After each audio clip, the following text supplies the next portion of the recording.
Good morning, everyone. I am excited this morning that we have the VOCES podcast joined by, we have John Friedrich, who is the Chief Development Officer for Skycharger. And if you didn't know, Skycharger is the leading provider of electric vehicle charging solutions. And what John Friedrich brings today is a distinguished career in transportation, electrification, renewable energy, and sustainable infrastructure development. Friedrich will spearhead strategic initiatives to expand Skycharger's footprint in the clean transportation sector. And that's what we are going to discuss today, is the eHub, the Skycharger eHub station that is proposed for National City. So that is something that is very exciting, especially with the Port of San Diego being the port of firsts. And that is something that we are all excited to learn about. And this is one way you will get information so that you may be interested in participating with us on May 1st, where there is a community meeting happening at the Aquatic Center in National City's Port of San Diego location. So welcome, John. How are you this morning? Thank you so much for having me on, Joanne. I'm excited to be here with you. Okay, so we have interest in the community of what is the Skycharger eHub National City project. Some have heard about it, some may be just learning today. So can you tell us what is the Skycharger eHub National City project, and why is it important for the community? Well, good question. The Skycharger eHub is a zero emission, zero pollution proposed electric truck charging hub located on an industrial site within the Port of San Diego in West National City. It will serve 70 electric trucks charging at one time. It's along an existing truck route, and it was invited by the Port of San Diego. Skycharger was one of many companies that proposed to develop this project. The port invited these proposals from private organizations like Skycharger to help meet its maritime clean air strategy, which it has one ambitious goal of 100% zero emission trucks serving the port by 2030. That's kind of 5 years ahead of California's timeline. So that, to your point, fits into the port being a port of first, being a leader on a transition to clean trucks. And as you mentioned, the community will have a chance to learn more and ask questions at an upcoming meeting a week from tonight, actually, May 1st at the National City Aquatic Center. And I wanted to thank you especially and the API Institute for co-hosting the forum and helping us to promote it. Yes, we are excited to co-host because typically our community hears about the information afterwards. So it's reactive. And having this discussion today will, I believe, spark interest and hopefully the engagement that we have been missing out on. And again, we want to be proactive versus reactive and to learn about what opportunities are coming to the South County region, specifically in National City. because again, we hear information after the fact, and it is so important that the information goes out, and so that we can pose questions and learn what is going on in our port, because there is a lot more to the trucks, right? The impact. There are health impacts.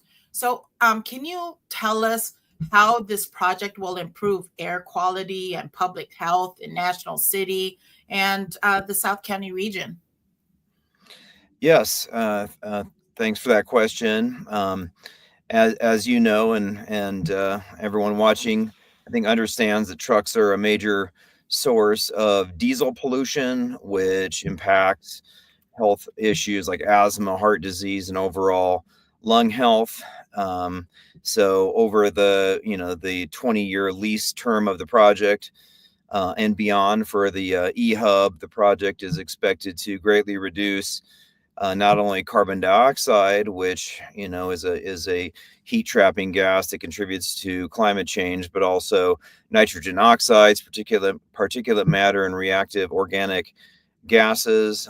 So this will result in cleaner air, particularly for portside neighborhoods most affected by truck traffic.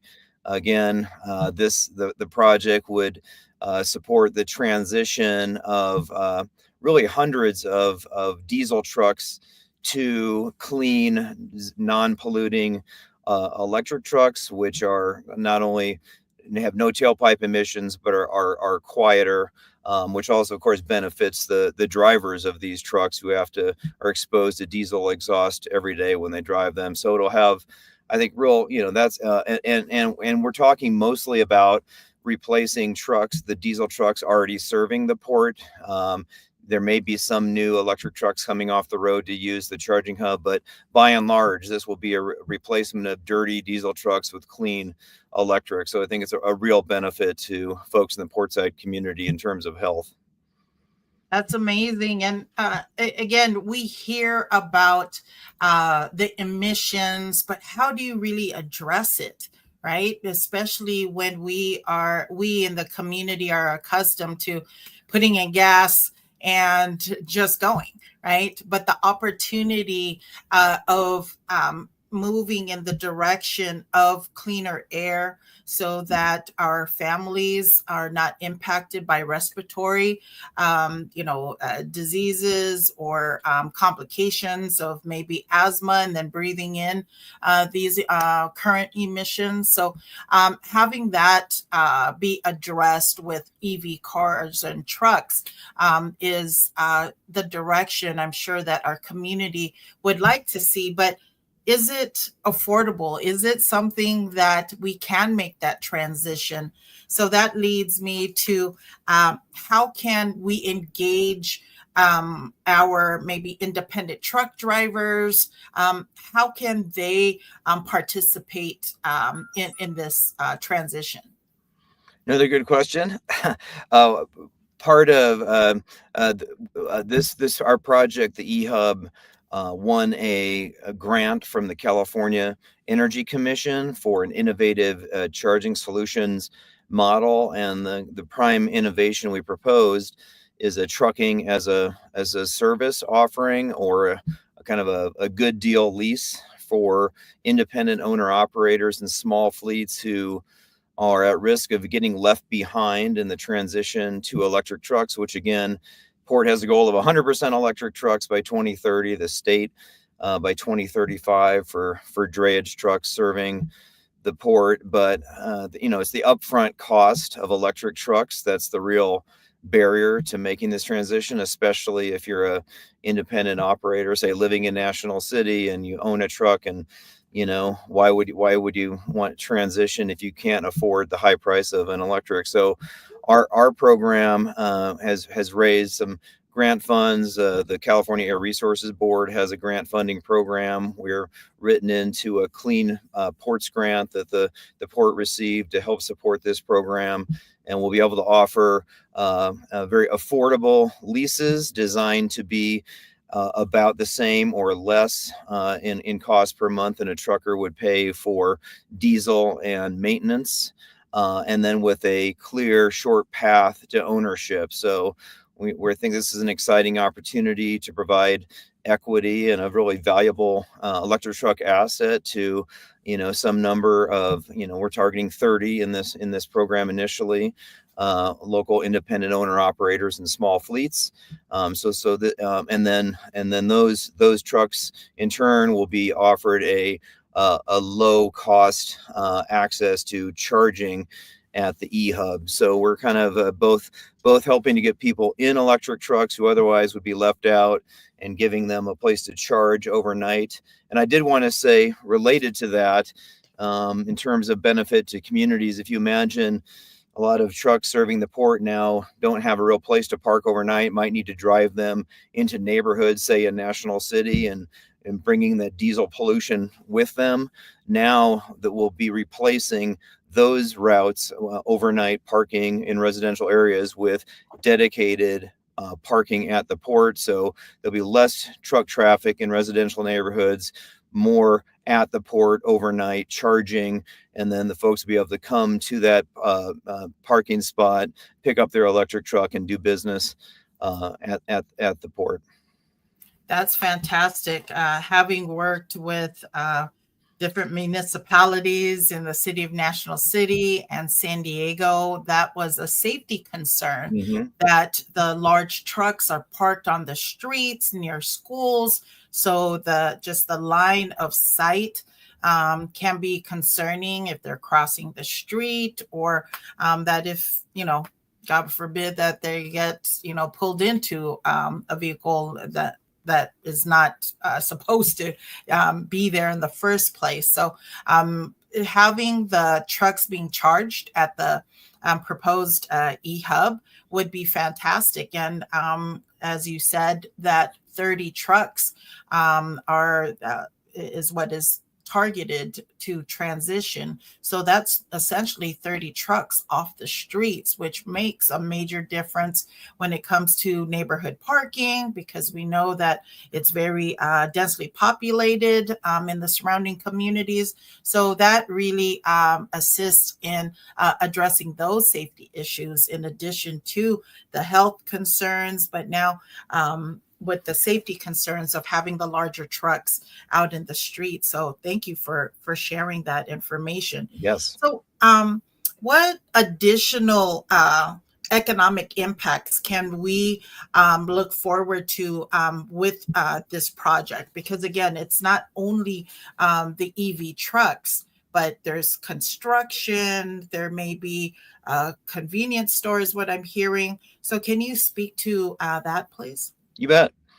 Yeah, so I'd like to think this is a win-win for the environment and economy.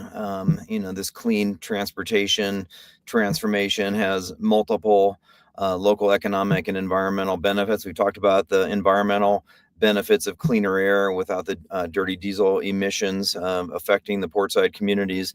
On the economic front, this is more than a $25 million clean energy investment, is supported by, as I mentioned, grants from the California Energy Commission and the Air Resources Board, also the EPA Clean Ports Program grant.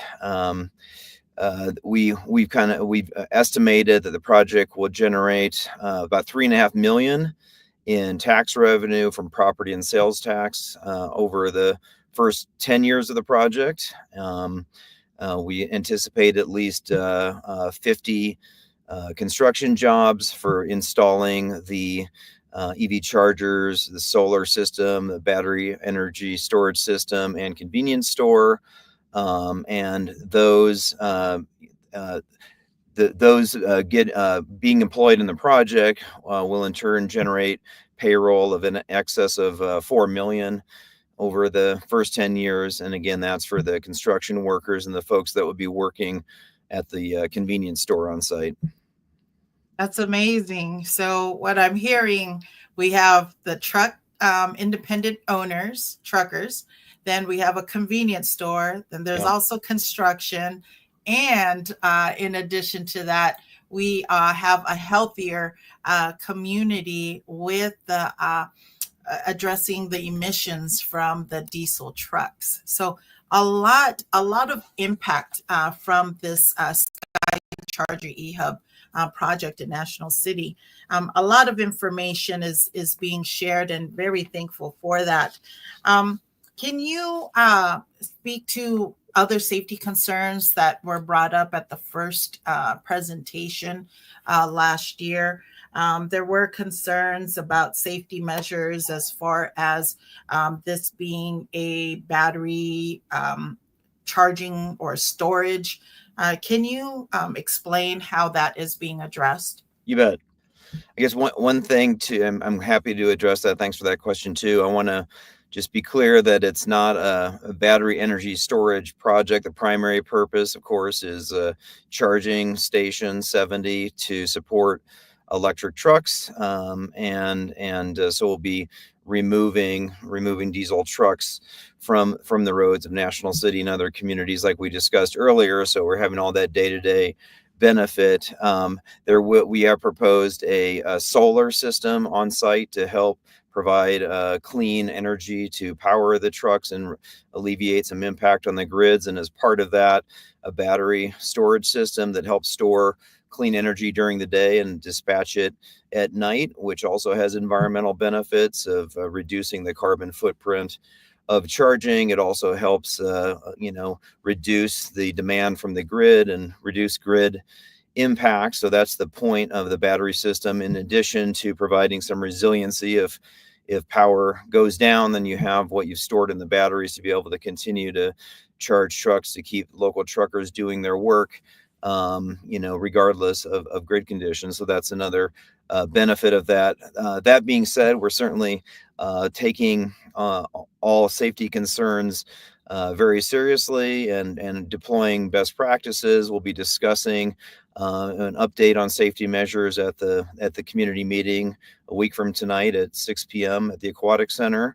We're also working closely with the National City Fire Chief Mora and regional safety experts to make sure we're deploying best practices, mitigation measures, and everything to make sure that any safety concern is dealt with appropriately, and that we again fully address any community concerns and minimize any potential impacts.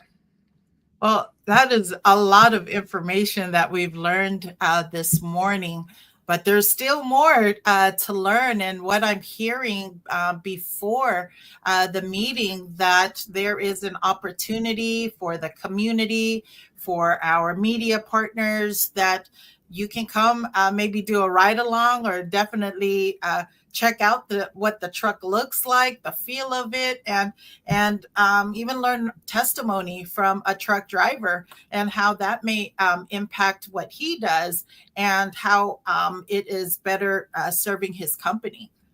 So can you tell us about that?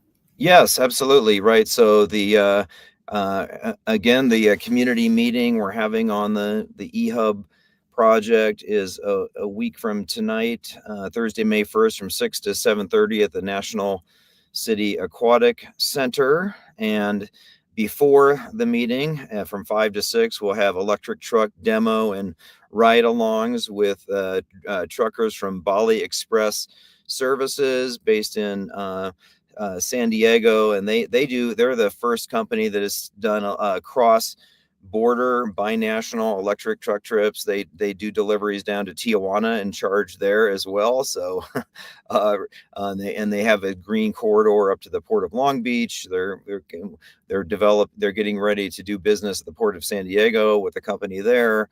So this will be a chance to see kind of the whole point of the project. Was, I know the drivers like the fact that the trucks are quiet. They have get up and go torque, and of course don't have to breathe the diesel exhaust. You have a chance to, if you want to come and see what it's all about and ride around the parking lot with a Bali Express driver, be welcome to do that from 5 to 6. And then again at the meeting, it's a chance to hear updates on the project, ask any questions, and kind of talk about how the project reflects local priorities. There will be a community benefit program that Skycharger is doing in conjunction with the eHub. So we'll have a chance to kind of start discussing some of that. And of course, we want to make the meeting very accessible to all. So we're offering Spanish and Filipino interpretation for those who requested through our RSVP form. So hope folks can come out and join us Thursday, kind of ride along in an electric truck, give any input. I mean, welcome any and all input, and it'll be great to meet folks in person. And again, Joanne, thanks for all you're doing to promote the event and to sponsor it as well. Well, thank you again for the opportunity to work alongside you and the whole team. Because again, I appreciate the proactive outreach versus reactive, asking, who's coming into our community? What are they doing? And who's really benefiting from this? So this is, again, a great opportunity to engage. We appreciate the interpreter services available in Spanish and Filipino. We would appreciate the RSVP. I will post the link for the RSV along with the video so that people can sign up and more importantly, ask the questions, engage with Skycharger in case there are any concerns that haven't been addressed already, or that you may foresee in the future. So this is a great demonstration of how our community, our companies, and our government can work together. So working alongside the City of National City, Mayor and City Council, the different committees and commissions there, and more importantly with the Port of San Diego, because having that engagement is very, very vital to any project that is serving our community. And again, being proactive, working collaboratively is very important to the success for everyone, so that it is a win-win-win for everybody. So thank you again, John. And I hope our community takes the time to come out and engage with us again on Thursday, May 1st, 1 week from today. From 6 to 7:30 is the community meeting.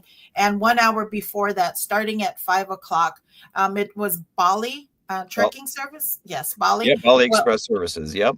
Bali Express Services. They will be on site with their EV truck. So if you would like to take a ride along in the parking lot, or just check out what is hoping to come to National City and serving our greater San Diego community, this is a great opportunity for all. So I hope to see you there. And if there are any closing remarks that you would like to share with us, John, please do. Yeah, just thanks again, Joanne. I really enjoyed the conversation, and looking forward to being with you a week from tonight and with folks watching this morning. Okay. All right. Well, that wraps up today's podcast with VOCES, and we hope to see you on May 1st. Good day, everyone. Goodbye.